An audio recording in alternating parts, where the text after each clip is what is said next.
จามจุรีร่มใจแหล่งรวมศึกษายิ่งใหญ่รวมน้ำใจสร้างสรรค์พระเกี่ยวงามประดับชีวันเรียงอุดมผูกพันสถาบันเลื่อมถือไกลร่มจามจุรีร่มเย็น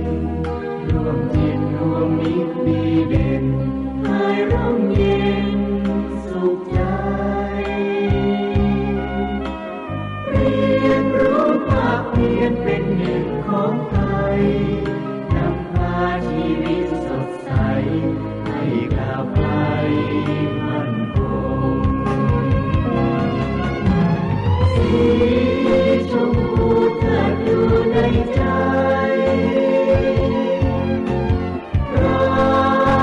เกี่ยวยิ่งใหญ่สูงส่งเป็นมิ่งเป็นขวัญของชีวันยืนยงอยู่ในใจรักมั่นคงไม่รู้ลืมบูชาร่มจามจุรีสีชมพูร่มลานร่มขวัญเคยอยู่เคยชื่นชูนักหนา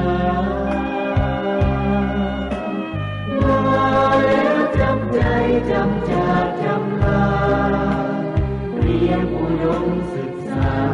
อยากกลับมาสนอง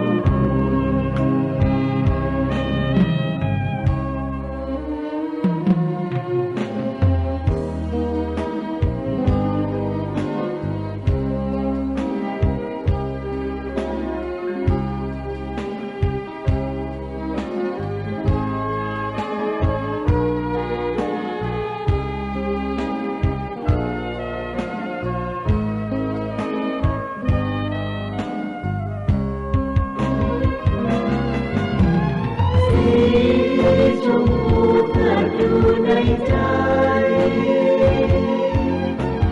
พระเกี่ยวยิ่งใหญ่สูงส่ง